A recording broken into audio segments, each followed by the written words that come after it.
Ethan found them on a street corner downtown, the light of a fractured street lamp cutting the cold air. Claire was visible first. She was cornered by a demanding man, a minor bully arguing over money or ego. Her voice was sharp, but edged with genuine fear. Ethan's heart constricted, the familiar surge of panic mixing with the paralyzing guilt he had been fighting for months. This was the moment. He finally had to move. But before his feet could coordinate the desperate action, another figure moved faster. Marcus Hale emerged from the shadows of a parked car. Tall, built, and effortlessly calm, he stepped directly between Claire and the man. Not a second of hesitation. Marcus placed a hand on Claire's shoulder, a gesture of ownership and security that Ethan instantly recognized as fatal. The bully looked at Marcus's solid frame and retreated without a word, the threat dissolving under the steady gaze of someone prepared to fight. Claire turned to Marcus, her sensitive eyes wet. She didn't look scared anymore. She looked safe. She reached up, placing her hand over his. They didn't need words. The unspoken promise between them was a thick, visible bond.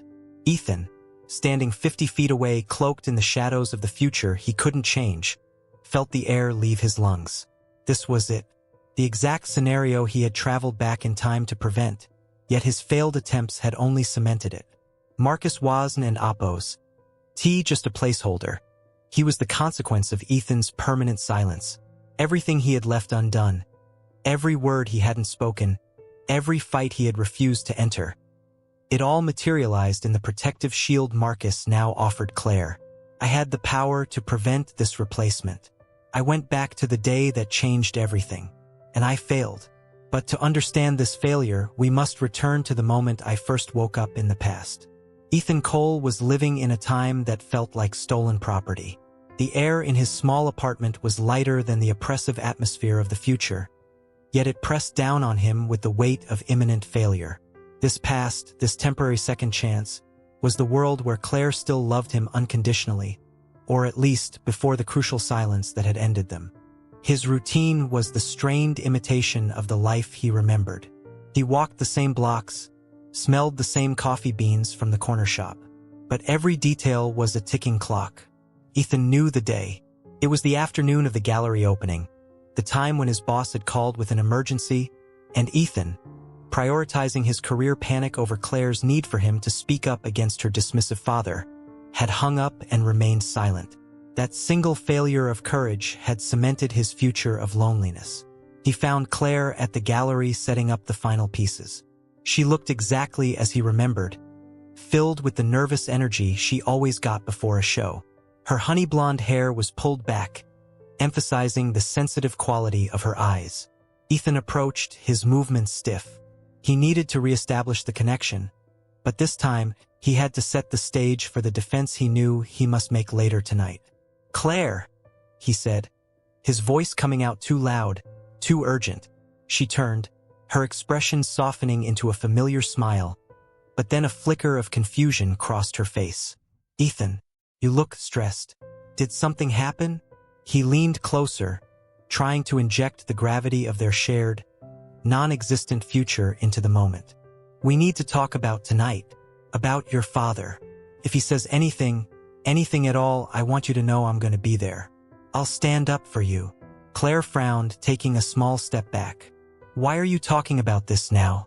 He hasn't even arrived yet. And he's never been that bad, Ethan. Just old-fashioned." "No, Claire, listen to me." Ethan insisted, gripping her arm slightly. He was trying too hard. He was trying to preempt a future event, making his current self seem paranoid. "I need you to trust me. I won't let him hurt you." Jenna Ruiz, Claire's friend and gallery assistant, materialized beside them, her dark eyes narrowed. "Heard that?" Jenna said, crossing her arms. "Ethan, you're acting intense. Claire is already stressed about the opening. Maybe step back." Ethan realized his error immediately.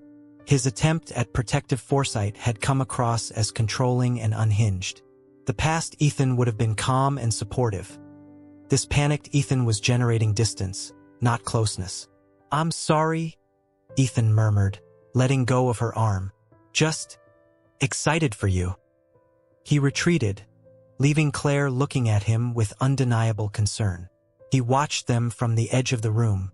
Claire pulled out her phone, the old model he recognized instantly, and Ethan saw the moment she paused over his name, hesitating to text him. He knew that hesitation. It was the first crack in their foundation. This time loop wasn't giving him a clean slate. It was simply dropping him into the seconds before the choice, forcing him to replay the setup, but with the added pressure of knowing the catastrophic outcome. He had failed the establishment phase. His actions had already created a void. The room grew warmer, visually and literally, as the gallery began to fill with guests. The ambience shifted from working tension to low social buzz. It was exactly 7:30 p.m., 20 minutes before Claire's father was scheduled to arrive and deliver the painful comments about her career. And then the inciting incident. A tall figure entered the room. Marcus Hale.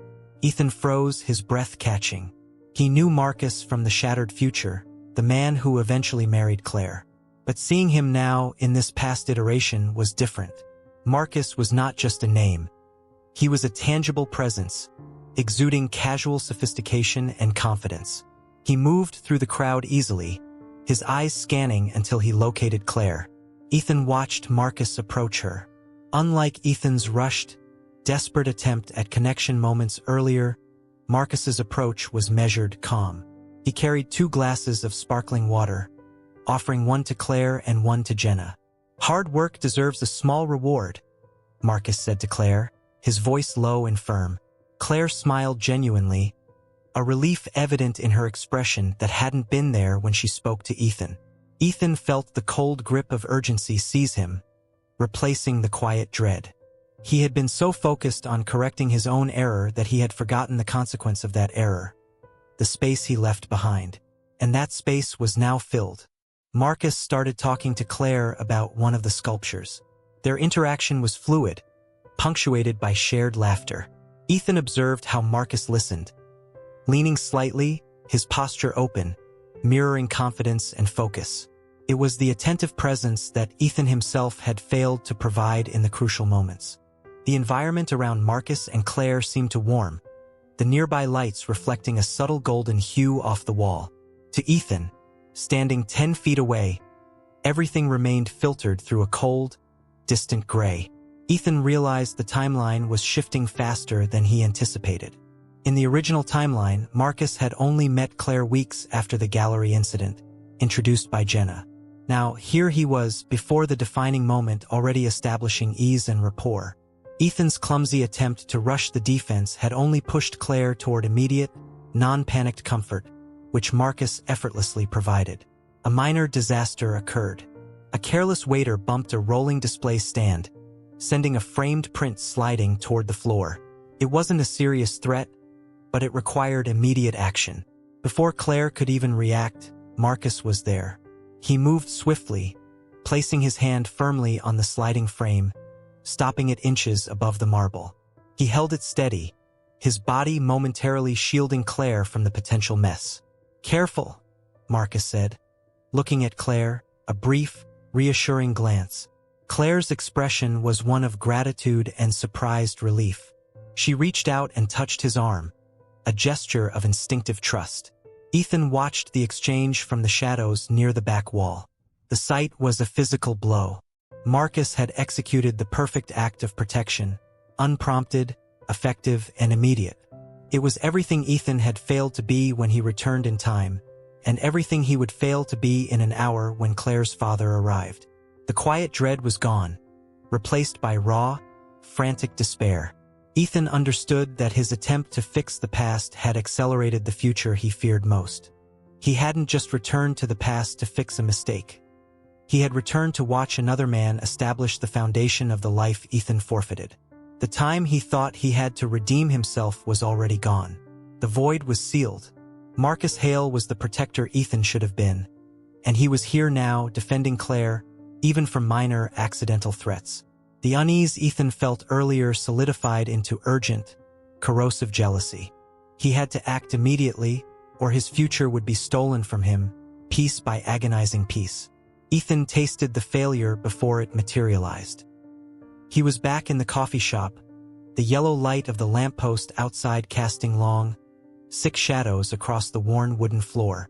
This was the moment his original self had kept silent. This was the moment he had to break the pattern. Claire sat at the small table, scrolling through her phone, exactly where she should have been. Ethan approached, his heart hammering against his ribs, not with love, but with pure, desperate mechanics. He tried to speak the truth forged in years of regret, but the words felt clumsy and oversized in the past. And quote, "Claire, wait. Before we talk about the trip, I need to tell you something. I wasn't in Appos. Fair to you last week. I've been holding things back, important things, because I was scared. I was afraid of demanding what I needed, and in doing so, I've started to lose you." End quote. He spoke too fast. His eyes were wide, reflecting the horror of the future. Claire looked up, not with the hurt he remembered, but with an immediate, deep suspicion. End quote. "Ethan, what are you talking about? We haven and Appos. Talked about the trip yet. And what did you lose? You sound frantic." End quote. He realized his mistake instantly. His frantic energy, born of a future catastrophe, was meaningless chaos in this timeline. He was reacting to a ghost only he could see. End quote. "No, I mean, I am sorry for being distant lately." End quote. He corrected, forcing himself to slow down, to ground himself in the past reality. End quote. "I just realized how much I need to prioritize you." End quote. He watched her carefully. She smiled, but it didn't in Appos. Reach her eyes. She saw effort, not sincerity. She saw panic, not presence. The bell above the door chimed, and Marcus walked in. He wasn't in Appos. Looking for Claire. He was just grabbing coffee. But as he passed her table, he noticed the tight tension in her shoulders. Marcus stopped. End quote. "Bennett, everything all right?" End quote. He asked, his tone easy and casual, a perfect contrast to Ethan and Appos' strained intensity. Claire managed a real smile for Marcus, a natural curve that tightened the knot in Ethan and Appos' stomach. End quote. "Hi, Marcus. Yeah, just catching up. You headed out?" End quote. End quote. "Just swinging by. Hey, if you need a real distraction later, Jenna and I are catching that documentary screening. I know how much you wanted to see it." End quote. Marcus's invitation was effortless, a simple lifeline tossed into the air. Ethan felt himself dissolve into the background. He was standing right there, but Claire was looking past him, already leaning toward the stability Marcus offered. Marcus hadn't and Appos. Fought for her. He had simply been available. Ethan tried to recover. End quote. "Claire, I can take you to that. We can go tonight." End quote. Claire shook her head. End quote. "No, Ethan. You said you had that late work meeting." End quote. End quote. "I can cancel it." End quote. Ethan insisted too loudly. Marcus raised an eyebrow slightly, a subtle acknowledgement of Ethan's sudden desperation, then offered Claire a small, protective nod before moving to the counter. The interaction was over, but the damage was done. Ethan and Appos' attempt to be present had only highlighted his sudden, erratic instability, pushing Claire towards the predictable calm of Marcus. The cycle repeated. Ethan tried to intercept moments of quiet vulnerability, hoping to install the affection he knew was missing. He sent her long, emotionally raw texts, hoping to fill the silence he had once left on her old phone. The response was confusion. Jenna texted Claire back. End quote. "He's acting like he knows the future. See, he's too much too soon. Be careful." End quote. Ethan saw the reflection of his effort in Claire and Appos' growing guardedness. He tried a different tactic, physical closeness. He appeared at her office, insisting they take lunch together. He held her hand, trying to convey a decade of lost affection in a single squeeze. End quote. "What is going on with you, Ethan? Seriously?" End quote. Claire demanded, pulling her hand away gently. End quote. "You've been different for days. It's like you woke up and decided we were supposed to be 10 years further into our relationship than we actually are." End quote. The truth landed on him like a physical blow. This was the revelation. This was the structure of his failure.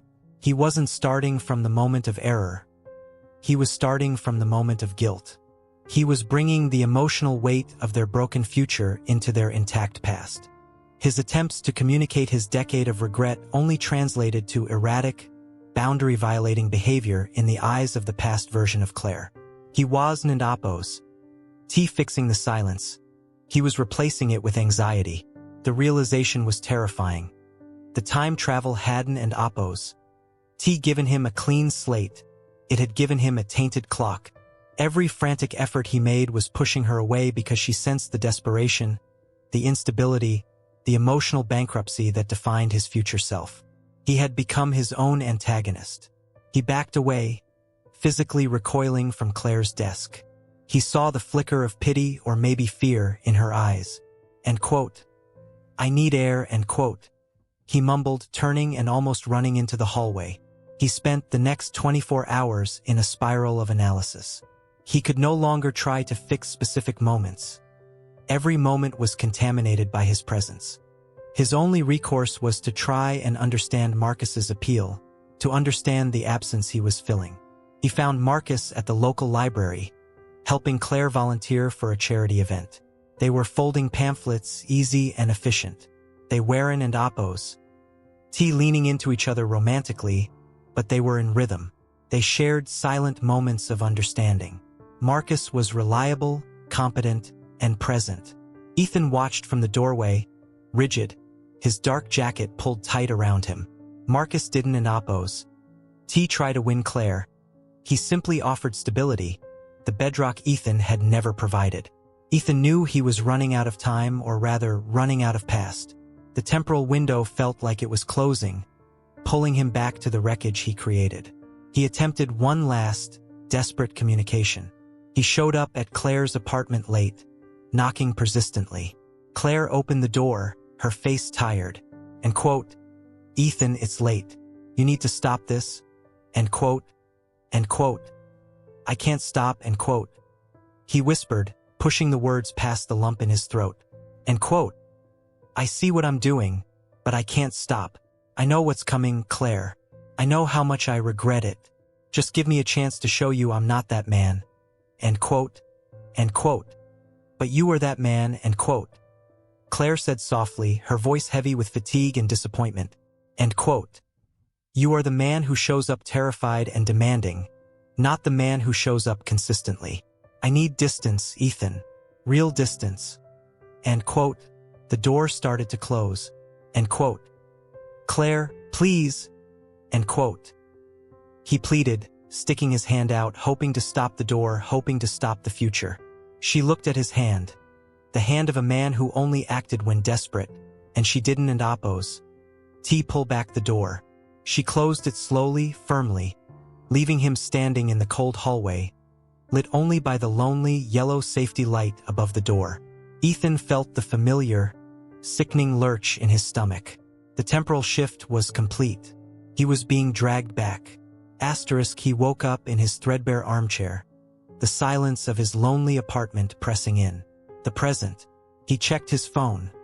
The date was back to the devastating reality he had left behind. He hadn't and Apos. T fixed anything. He had only confirmed to the past version of Claire that he was unstable, and in doing so, he had solidified her choice to seek security elsewhere. He heard the sound of raised voices from the apartment complex courtyard below. A sharp, high tone. It sounded like Claire. Ethan stumbled to the window, pulling the curtain back. Claire was standing near her car, arguing with her landlord about a parking issue, her voice sharp with stress. The landlord was towering over her, aggressive and loud, dismissing her frustration.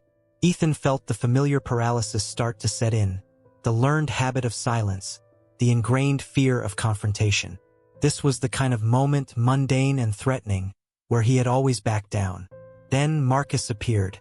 He was already close by, walking past, but he stopped immediately. Marcus didn't and Apos. T hesitate or analyze. End quote. "Hey, what's the problem here?" End quote.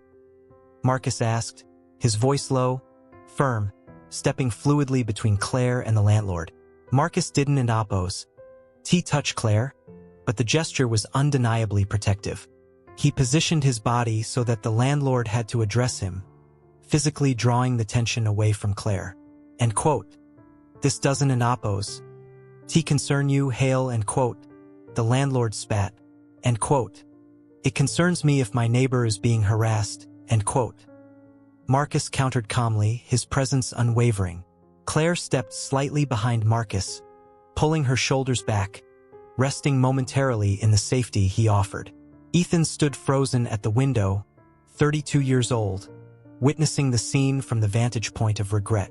He saw the amber light catching the outline of Marcus and Claire, warmth, protection, stability. Marcus was the bulwark. Marcus was the voice. Marcus was everything Ethan was not, everything Ethan should have been. Ethan had gone back in time, had failed to fight for her, and had returned to see another man defending her. The silence he had carried for years was now a scream echoing in the emptiness of his apartment. He finally understood. Time travel was useless if he couldn't and oppose. T changed the man inside the moment.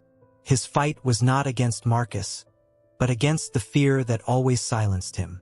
The realization felt like a final collapse, forcing a single, agonizing choice. Remain silent or finally speak. Ethan woke up choked by the stale air of his apartment, the precise moment of transition hitting him like a physical blow. The clock showed 3 a.m., but the weight of the day, the changed timeline, was already crushing. He moved through the next hours in a desperate haze. He drove back to the familiar street, the one he had tried so hard to erase from his memory. He needed to know the cost of his latest, clumsy attempt at intervention. He needed to see Claire. The old stone path led to the small cafe where she often stopped on Wednesdays.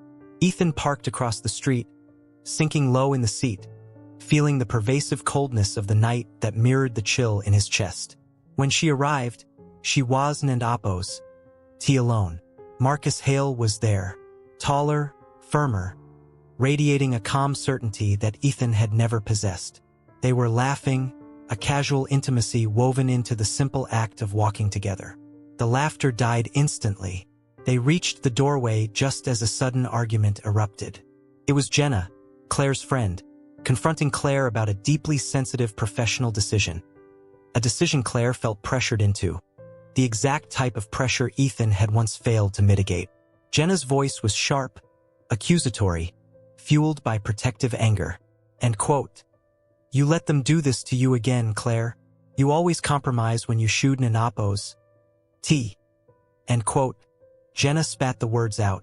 Claire visibly flinched, pulling back, her face tight with familiar hurt and self-doubt. It was a replica of the vulnerability Ethan had witnessed years ago, the vulnerability he had met with silence. Then, the world seemed to shift, illuminated by a sudden, harsh amber street light. Marcus didn't and oppose. T hesitate.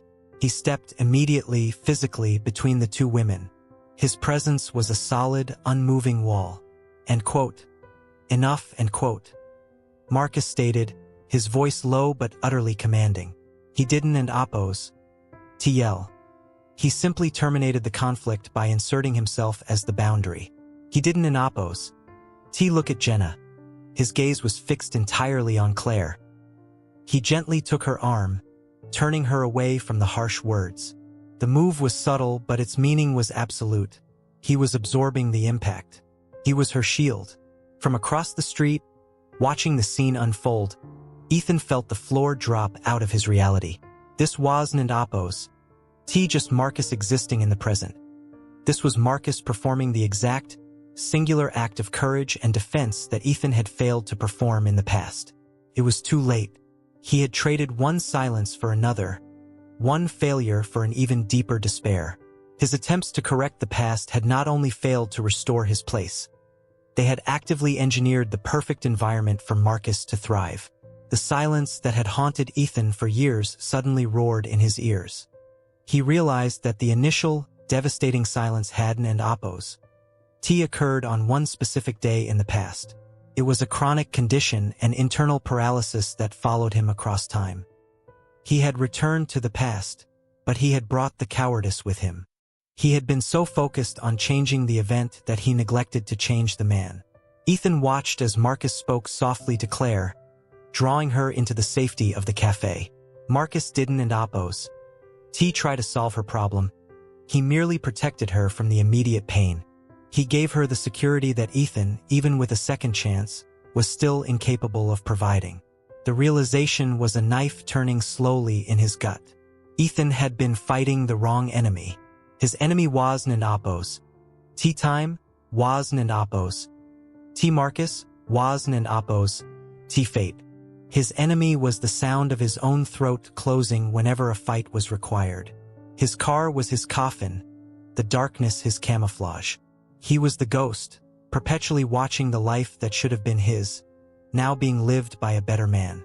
Ethan grabbed the steering wheel, his knuckles white against the worn leather. He had wasted every moment, every gift of time travel. Now, the future, this present, was locked. Claire was safe, defended, and loved by someone who wasn't Oppos. T afraid to step into the fire. He had two choices. Stay here, hidden in the shadows, witnessing the perfection of his replacement, or finally, irrevocably, break the silence. The past was sealed, but his future, the future of the man who chose silence, was still waiting to be decided. Ethan pushed the door open, the sound echoing loudly in the quiet street. He climbed out of the car, standing upright for the first time in years. He wasn't Oppos. T going to try to steal Claire back. He wasn't Oppos.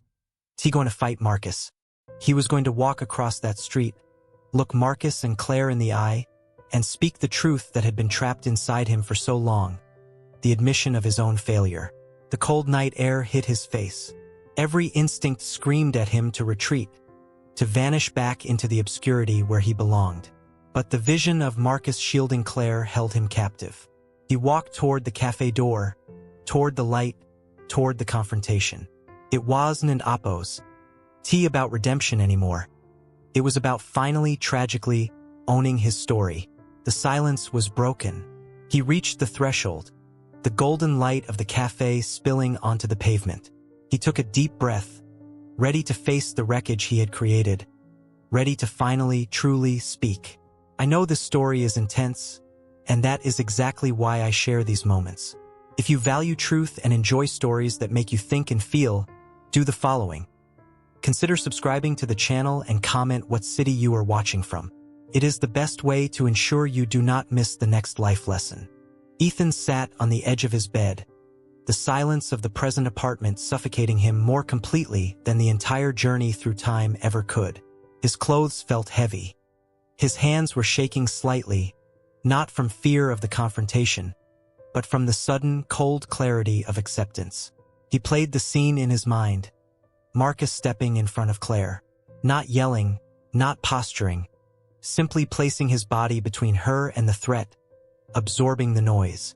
That simple gesture spoke volumes, a language Ethan had never mastered. He had focused so entirely on the mechanism of time travel, the attempt to change a date, that he had missed the fundamental lesson. He didn't need to change the moment. He needed to change the man who existed in that moment. Ethan's attempts in the past weren't Oppos. T courageous. They were calculated, clumsy efforts to avoid the pain of conflict. He tried to insert a quick fix where true commitment was required. He tried to purchase redemption with timing, rather than earn it with guts. And the universe had responded precisely. Every time Ethan hesitated, every time he spoke a calculated phrase instead of an honest one, he solidified Claire's need for safety. And every time Marcus appeared, he offered that safety without demanding payment or asking for explanations. Marcus simply existed in the space that Ethan's silence had created. Marcus was not the enemy. Marcus was the consequence. This realization hit Ethan harder than any physical loss. He looked around the room, seeing the cold, empty palette of colors that defined his solitary life. The blue-gray walls, the sparse furniture. This wasn't Oppos. T the aftermath of a broken relationship. This was the physical manifestation of his own avoidance. He picked up the old, cracked phone he kept hidden, the one that held the original undelivered message. He stared at the screen, He could delete the message. He could smash the phone. He could pretend the whole agonizing journey never happened.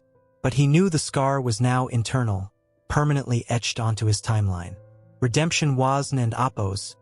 T about getting Claire back. That was the desperate hope of a coward trying to shortcut his emotional growth. Redemption was about standing up, finally, even when the fight was already lost.